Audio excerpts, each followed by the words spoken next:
I kept reminding him of his mistakes and my sacrifices. He felt undervalued and left. I never thought it would come to this. I never knew that what I was doing was so wrong and that he saw things that way.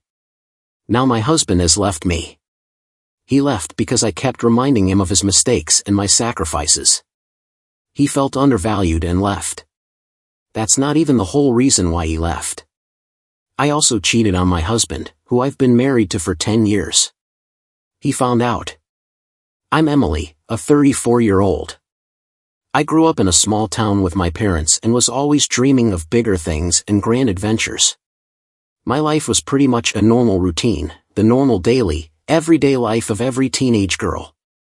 That was until John walked into the picture. We met at a local cafe, reaching out for the pop. I was reading the same book on a shelf. It was a classic meet cute.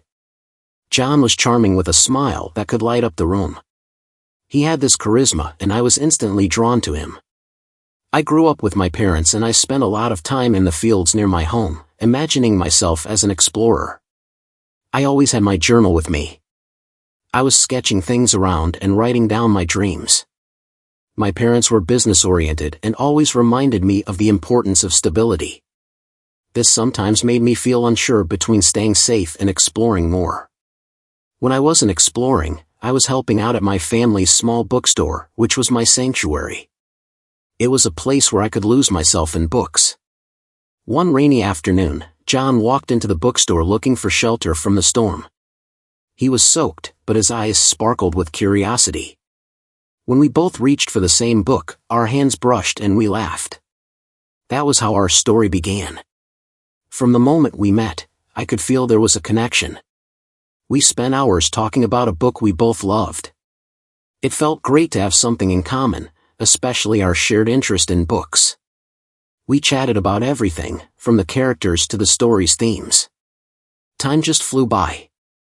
Then he asked for my contact information, which I gave him because it seemed like the right thing to do.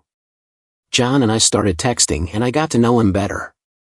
He was a really cool guy. His parents had moved to our town because they wanted to find a stable place for graying. The family in our town were pretty much the most stable place I knew. He had dreams of becoming a writer and my own dream was to become a journalist. So we usually had a lot to discuss or argue about. There was never a dull moment with us at all. I knew I liked John a little more than friendship, but I didn't tell John because I knew he might not feel the same way about a girl he just met from a small town. I also didn't want to lose our friendship if he didn't feel the same way, so I kept quiet about my feelings for him. I went to the college close to our town so I wouldn't be far from home. I loved our town and I didn't want to ever leave, so I chose the college that was closer to home. I went to college from home every day. John left for another college, though we kept in touch and we were always telling each other about our experiences in college. In my second year at college, John confessed his feelings to me and asked me to be his girlfriend. I was really happy and said yes. We told each of our families and they were both happy for us. We dated throughout college and eventually when we graduated, John got an opportunity to go for training in another state. He was away from home for a year on a great program that gave him the chance to improve his writing and get his work published. I was really sad to see him go, but I knew he had to go. He promised he'd be back and that I should wait for him. After John left, I decided to settle back in our town. I eventually took my parents' advice and decided to stay put. I didn't want to move around too much and my parents were already old, so taking care of our bookstore was not easy for them, so I just took over and expanded it into a library bookstore. Even students from the college I graduated from came to my bookstore in the first few months that John was away. We spoke almost every time and he told me how hard it was for him and how he had to learn to adjust to everything in a different state. I encouraged him and kept updated on everything that went on. Eventually, John got the hang of things and started making friends in the program. He looked happier a month before his first year was up. I was excited to have John back. I even started planning.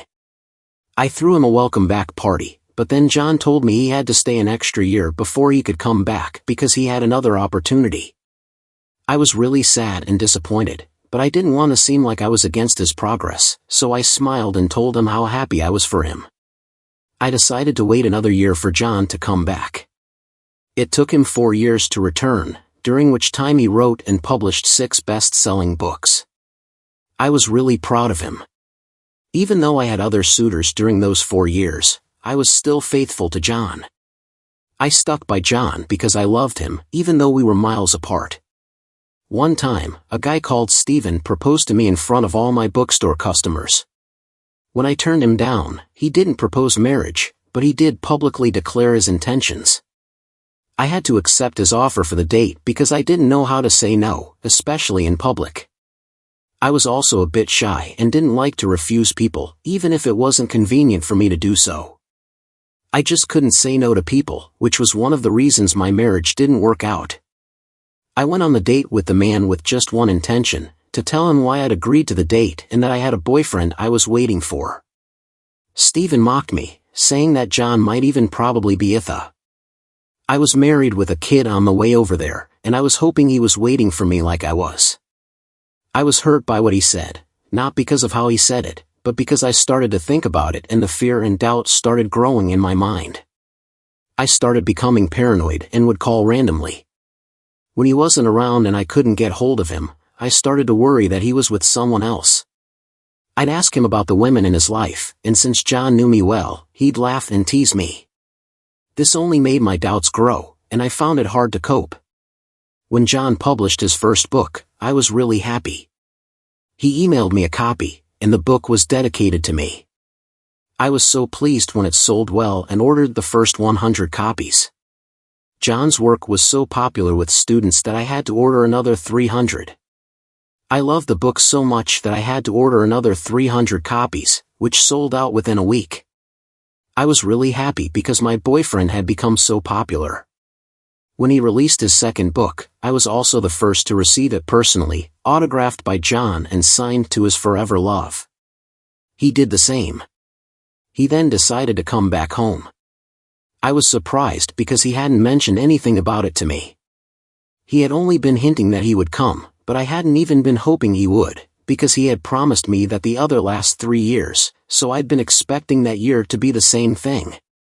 But John surprised me by showing up at my parents' bookshop that day. My head had been stuck in a book as usual. It was his 6th book, and I was rereading it for the 9th time. My concentration level was at 100%. He came over and asked who the author of the book I was reading was.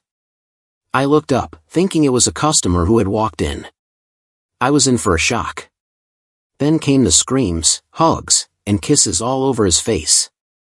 People had watched me with him and were surprised that I was with him. He was a popular writer and had been kissing him like a starved puppy. I was so happy that I cried tears of joy, especially when he handed me a flower after I had finished my kiss assault on his face. Then he went down on one knee and somehow produced a box from his other hand that I hadn't even noticed before. I'd noticed before and asked him the $1,000,000 question. I screamed my answer before diving into his arms again. I was so happy that I got to be with the man of my dreams. Everyone was happy for us. We got married in the local church in our town, and the church had the highest half.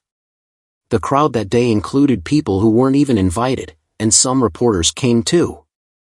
I had assumed they were there to get the story for their paper. The next day, the papers had printed, "Famous writer marries his high school sweetheart." I wasn't particularly pleased when I saw it. They only mentioned me in passing. The paper had a few lines about me, but everything else was just about John. I didn't mind at first, as he was the famous one. However, a few weeks after our wedding, John suggested we move out of our town and into the apartment he had bought in one of the biggest towns. I was surprised. I wasn't happy about it because John never told me he had bought an apartment before that day. I had thought we were going to settle in our town like our parents did, but I had figured it didn't suit his new appearance to be seen living in a local town. So I agreed to move with him, someone to stay at the bookstore. In just 2 weeks, I had successfully uprooted my life and moved away from everything I had always known. The first 3 months were amazing because John knew I hadn't been comfortable moving, so he made sure he helped me settle in by being there for me. He would take me to expensive restaurants, buy me gifts, and we would go on dates to famous places that he had mapped out using Google and take tours around those places. I had started to settle in, but then John was invited to an event, and I went with him. It was the first formal invitation he'd had since coming back from the States, so I was a bit nervous. I wanted to make a good impression as his wife. I had the hardest time choosing a dress because I'd never had to worry about that before. The only parties I'd ever been to were the ones in our town, so I didn't know what to wear. I'd never felt the need to go to any events other than the parties in our town. I didn't have to worry about what to wear because I was usually the one helping and running the party. I'd eventually chosen a dress because it was dark purple, my favorite color, and it matched the theme of the party. I'm not that good with makeup, so I'd just done my hair and applied lip gloss when we arrived at the party. I felt like I didn't fit in with the other women there. It seemed like everyone wanted to talk to my husband, but not me. I felt like I was just the wife, and no one even remembered my name. In fact, the only person that did talk to me asked me what I did for a living. When I told her I managed a bookstore, she made a comment that made me feel bad. She had drawn an O and then moved on to speak to someone else. I think it was probably someone in a senior position. I kept count of the time until we left, and when we got home, John had a lot to say about the party and the important people he spoke to. He was excited, but I didn't share his enthusiasm. When I complained about what people did to me, John just shrugged it off as nothing and said, I probably just felt that way because I wasn't used to things or people like that. I had been so upset that John thought my reaction to the party was because I'd never been to one, but I kept quiet. 3 years into our marriage, we still weren't pregnant. I was wondering what was wrong. I wanted to be pregnant. I was desperate to be pregnant, not only because of the town's prejudice, but because I knew my mom was already pregnant with me at my age. I promised myself that since she was the only one I had, I would give her lots of grandchildren to play with. Despite my love for kids and my lifelong dream of having my own, I convinced John to come with me to a fertility clinic. He reluctantly agreed after I had already gone on 2 visits on my own. I was tested and found to be fine, which was a relief. He agreed to come with me and was tested. We found out that he had a sexually transmitted disease that he didn't treat over the years or probably took unprescribed medication. This had definitely affected his sperm, so we could not have kids. I was so angry and horrified because that meant John cheated on me. However, John swore that he never did cheat on me. He told me it was probably the first girl he had sex with and it was just a one-time thing. The thing is, they hadn't even been on a date.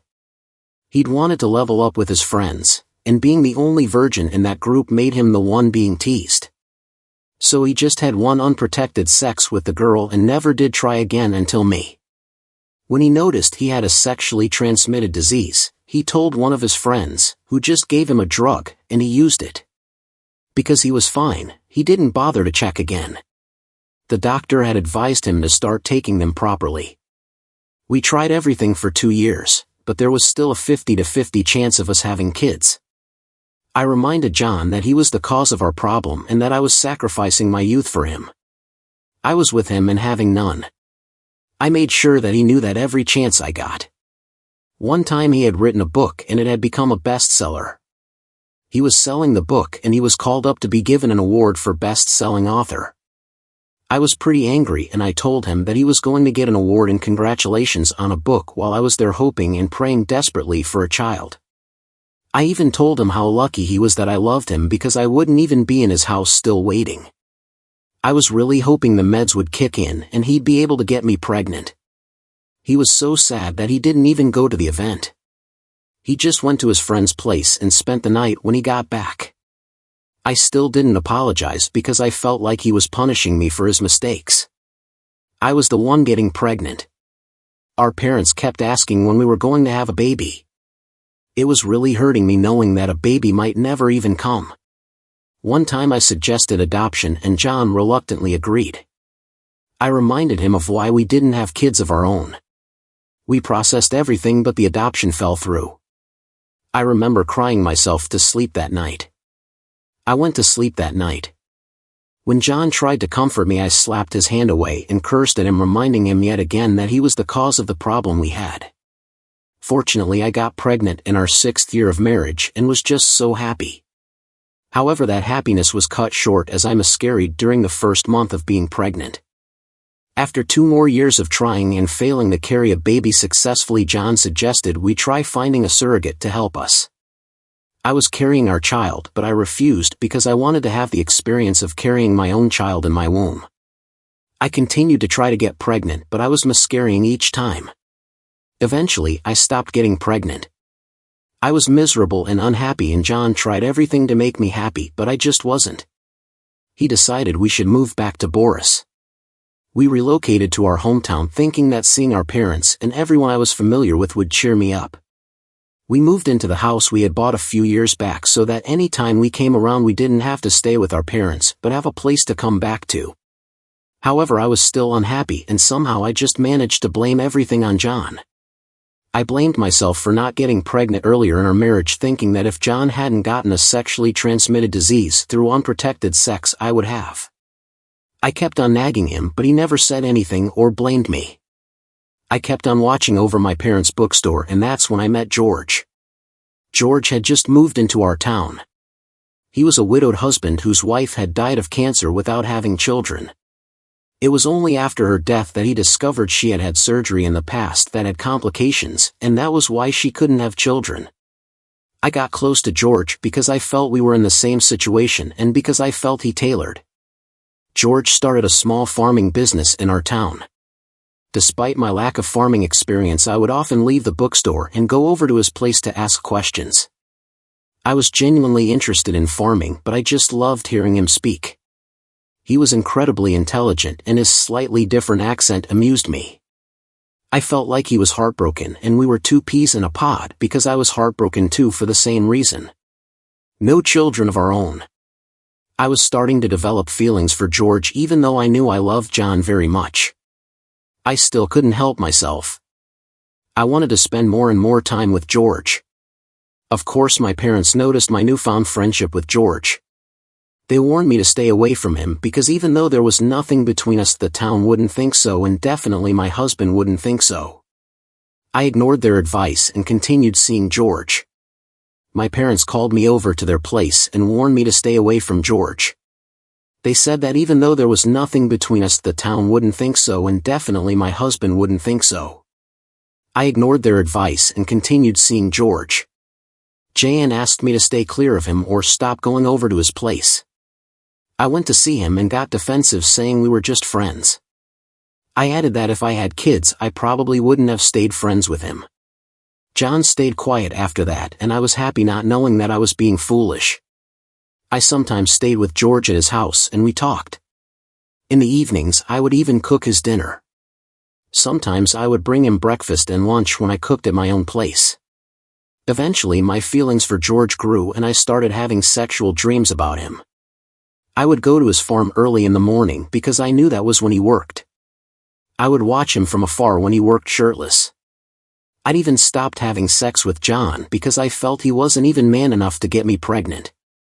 So what was the point? I'd known that George wasn't interested in me as a woman, only as a friend, and that he knew I was married. That made me even more desperate to have him look at me like a woman. I started wondering what it would be like just spending the night in George's arms instead of John's. That would usually keep me awake at night and very sexually stimulated too. I knew I was in trouble the way I was acting, so I tried to stay away from George, but I just couldn't help myself. I thought to myself, I know how crazy I sound now. If I could interest George in a one, I thought that if I had a fling with George it would help me get him out of my system and focus on my marriage. I know now that I was being foolish to have had such thoughts, but I honestly thought I was in love with George. In fact, I was just infatuated, and I was there thinking it was love, so I eventually got my chance. I had cooked George a meal as usual and I had seduced him into bed after. George was sorry, but I told him it was nothing and that it wouldn't happen again, so he didn't need to worry. Well, it did happen again and again.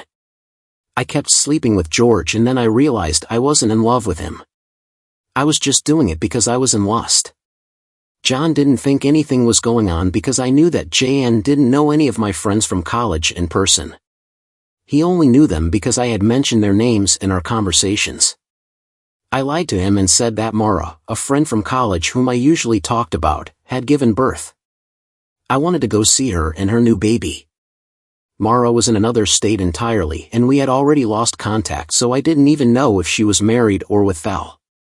I didn't know if I should tell him or not because we hadn't spoken since we left college, but my husband didn't know that, so I lied and he believed me. I told him I'd be gone for 2 days, but I had already planned a trip with George so it wouldn't be suspicious. I had asked him to leave a day before me, and when we ended our little vacation I'd come back to town before he did. George had left a day earlier as I'd planned it all out, packed my things and went to join him. We were like 2 birds set free from their cages. We had breakfast and lunch from the hotel and usually had dinner outside the hotel after spending the whole day together. We came back to town as planned, a day later than planned to avoid suspicion.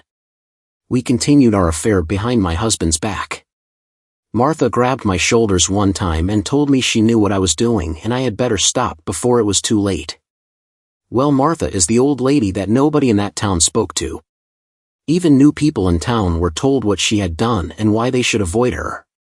Martha had been caught cheating on her husband with his brother. Martha's husband had an accident when he was trying to leave town after cheating on her. He died instantly. When her brother heard what happened, he ran away with all of their savings. He left Martha behind to deal with the consequences of their actions. She had no money for over 30 years. Nobody spoke to her. I heard she stayed. Back then she was surrounded by people who hated her. They were there every day reminding her of the consequences of her actions. When she grabbed me and told me I had been scared and quickly left her, I knew she couldn't tell anyone. Even if she did know about my affair with George, no one would listen. So I ignored her advice and continued down my path of self-destruction. Martha's story and the life she lived were a clear enough lesson for me to learn from, but I had stupidly thought that somehow it wouldn't happen to me because I was smart. I was wrong. What they say about reaping and sowing is true. No matter how hard you try to change the result of what you planted, you're still going to get the result of exactly what you sowed. On that day, I had gone to George's place as usual after lying to John that I had to pick up a book delivery. George had been up that morning and thought I had sneaked up behind him and hugged him, but he had removed my hands from his body like they were needles. I had asked him what was wrong and he had told me that our affair needed to stop. He told me he was leaving town for good because he hadn't thought he would stay that long. He also told me that he hadn't been completely honest with me about his wife. He said that she had caught him cheating and had filed for a divorce, which cost him half his wealth. She also got the house, which is why he had come to town. He said he was looking for a cheaper place to stay until he got the money he needed for a better apartment. I was really shocked by what he said. I realized he was using me for sex and also for money. I felt really ashamed for being so stupid as to be used by him. I just left his place, regretting why I'd risked my marriage for someone who wasn't even Hollis. When I got home, John was there. He asked me how the delivery went and I told him. Then he brought out a small envelope for me to look at. I was wondering what it might be until I saw the content. It was a divorce paper. It was already signed by one party, which was John. I was shocked and scared. I asked him why he was leaving me. He had calmly told me he had been holding her. I spent a week waiting for the right moment to give him the papers. I had always reminded him of his mistakes and made him feel less of himself. I also told him about all the sacrifices I was making just by being married to him. I had not divorced him because he could not give me a child. However, when he eventually could, my body decided not to carry a child. I still somehow made it work. I was always blaming myself for it. I started asking John to forgive me and give me a chance to make amends. But the next thing he said made everything worse. He said he knew about my affair. I couldn't even ask how he found out because I couldn't even speak. Then he just stood up, packed his bags, and left. He left town and left me. Please guys, I know how stupid this may sound, but I'm really desperate and can't afford to lose JN. I know this sounds crazy, but I'm really desperate and can't afford to lose JN. Please help me. This would have been a different thing if I had done it for money. But I hadn't even done it for money. I hadn't even done it because George was as handsome as John was. I hadn't done it because John was cheating on me and it was some sort of revenge plot against him. I hadn't done it to even get the child I desperately wanted. I was desperate to have a child, and because of that, I insulted my husband.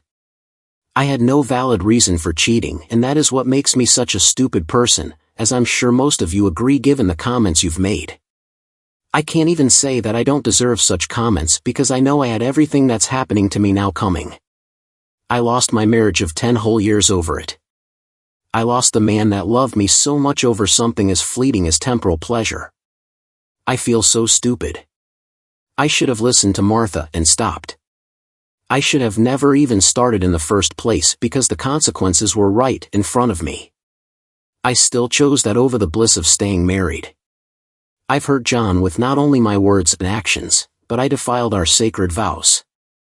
Vows on the altar, how stupid can one get? John has left town and somehow everyone in town knew about the divorce and my affair with George. I'm now exactly like Martha, who no one wanted anything to do with, including my own family. Even Martha saw me across the street the other day and looked at me in disgust before walking away. I probably reminded her of her younger self, who was too stupid. I saw that my actions had consequences. George had also left town, probably moving on to the next target.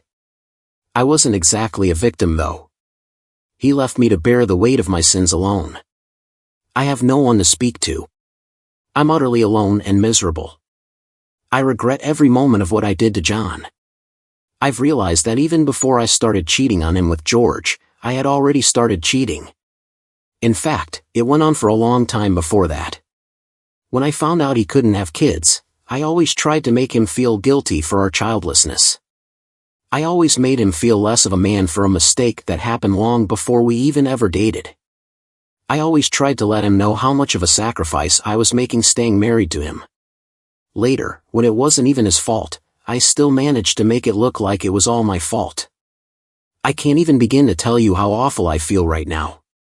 I've just found out that it's so easy to cry. Even now as I'm writing this, I know I deserve it. I had it coming when I tried to replace a good man with a bad one. I can't believe I ever thought George could be half the man that JN is. I just don't know what influenced my decision or say why I did what I did, but the consequences are there for all to see. After wishing I hadn't cheated on John or nagged him about his mistakes, I wish I had been a better wife.